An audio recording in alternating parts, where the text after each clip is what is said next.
आकाशवाणी लखनऊ से प्रस्तुत है प्रादेशिक समाचार।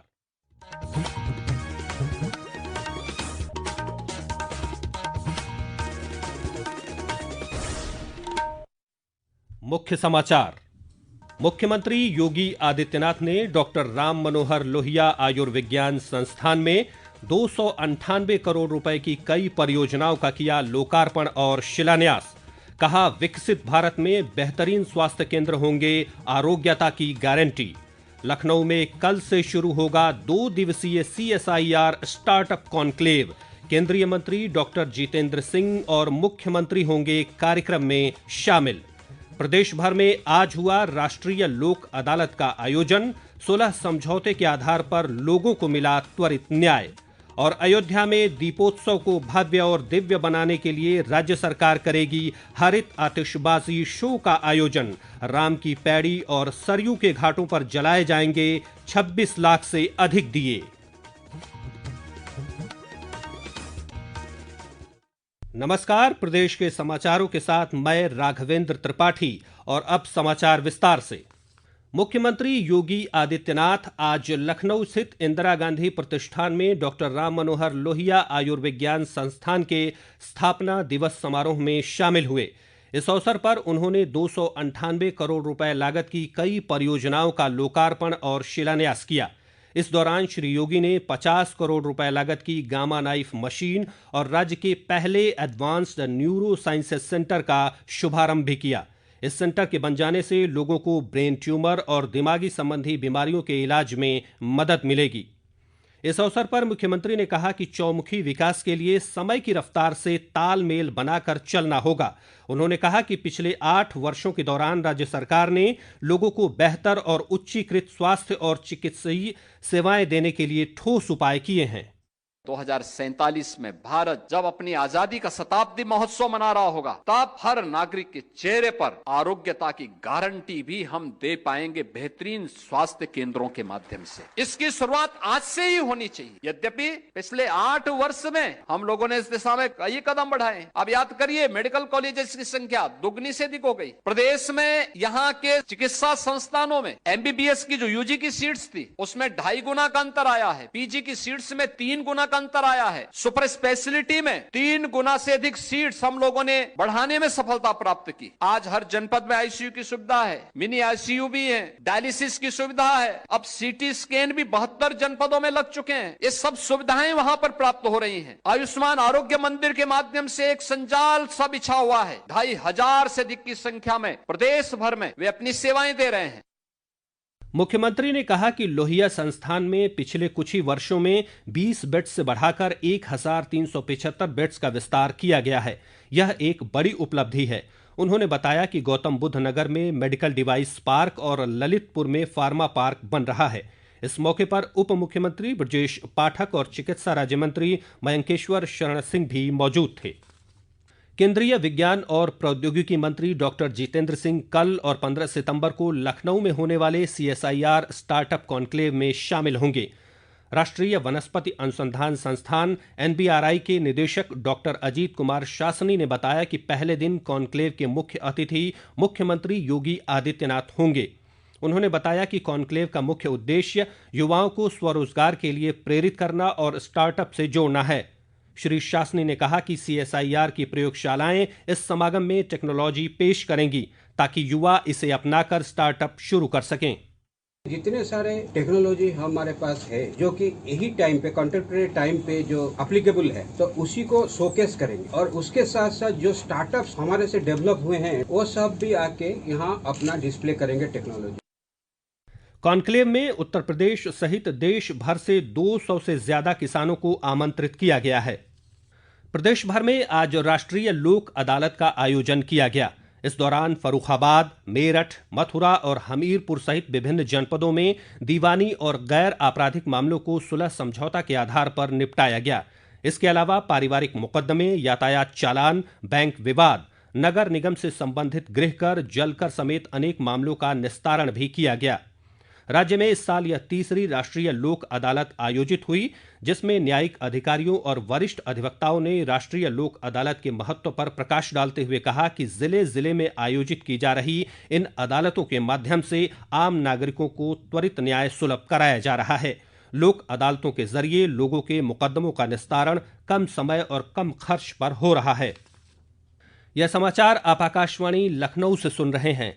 ताज़ा समाचार जानने के लिए आप हमारी वेबसाइट newsonair.gov.in पर लॉगिन कर सकते हैं। इसके साथ ही आप प्रादेशिक समाचारों का ये बुलेटिन हमारे YouTube channel news on AIR Lucknow पर भी सुन सकते हैं। प्रधानमंत्री नरेंद्र मोदी ने इस साल स्वतंत्रता दिवस के अवसर पर लाल किले की प्राचीर से दिवाली तक GST सुधारों की घोषणा की। आइए आज हम कर मुक्त वस्तुओं के लिए सुधारों पर डालते हैं एक नजर।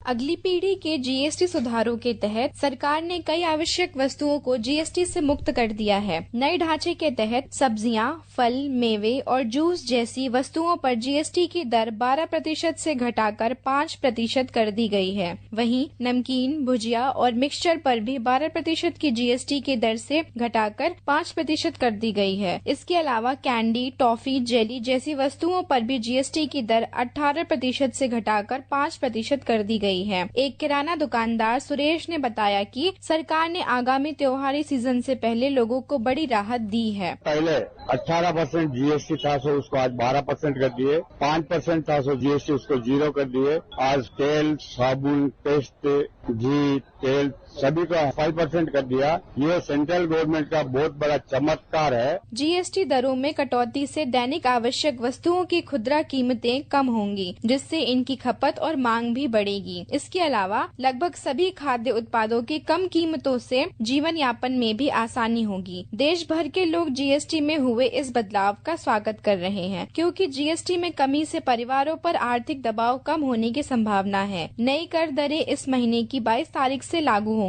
नितिका गुप्ता, आकाशवाणी समाचार, नई दिल्ली। प्रदेश के बेसिक शिक्षा मंत्री संदीप सिंह ने आज मथुरा में वृंदावन अक्षय पात्र फाउंडेशन द्वारा संचालित रसोई घर का दौरा किया। इस दौरान श्री सिंह ने कहा कि अक्षय पात्र फाउंडेशन के माध्यम से राज्य की कई जगहों पर बच्चों को गुणवत्तापूर्ण भोजन उपलब्ध कराया जा रहा है। इसके अलावा आपदा के समय में भी यह संस्था बढ़ चढ़कर हिस्सा लेती है। इस सुरक्षित संस्था की कार्यशैली और कार्यों की न सिर्फ सराहना होनी चाहिए, बल्कि इसका अनुकरण भी जरूरी है। प्रदेश भर में कई जगहों पे अक्षय पात्रा के माध्यम से बच्चों को मिड डे मील का जो भोजन है वो उपलब्ध कराया जाता है और गुणवत्ता भी उसकी बहुत अच्छी होती है। अक्षय पात्रा के सहयोग से हम सब लोग बहुत जगहों पे लाखों बच्चों को अच्छा भोजन, गुणवत्तापरक भोजन और गर्म पका हुआ भोजन उपलब्ध करा पा रहे हैं। उनके सहयोग से सरकार उनके साथ में मिलकर के कार्य करती है और बाढ़ के समय में भी जब लोगों को राहत की आवश्यकता है और भोजन की आवश्यकता है, जो राहत केंद्रों में, वहां पर भी अक्षय पात्रा के द्वारा अपना सहयोग दिया जा रहा है और लोगों को जो भोजन है सरकार भी उपलब्ध करा रही है गर्म भोजन, और अक्षय पात्रा के माध्यम से भी लोगों को भोजन उपलब्ध कराया जा रहा है। बहुत अच्छी व्यवस्थाएं बनाई गई हैं। सेवा पखवाड़ा के अवसर पर समाज कल्याण विभाग एक खास पहल करने जा रहा है। 17 सितंबर से 2 अक्टूबर तक मिशन कर्मयोगी पखवाड़े का आयोजन किया जाएगा। इस दौरान विभागीय अधिकारी, नियमित और संविदा कर्मियों तथा शिक्षक कर्मयोगी पोर्टल igotkarmyogi.gov.in पर पंजीकरण कर विभिन्न ऑनलाइन प्रशिक्षण पाठ्यक्रम को पूरा करेंगे। रजिस्ट्रेशन की आखिरी तारीख 14 सितंबर है। इस अभियान का उद्देश्य सरकारी कर्मचारियों के सतत कौशल विकास को बढ़ावा देना, कार्य प्रणाली में पारदर्शिता लाना और नई तकनीकों के प्रति दक्ष बनाना है।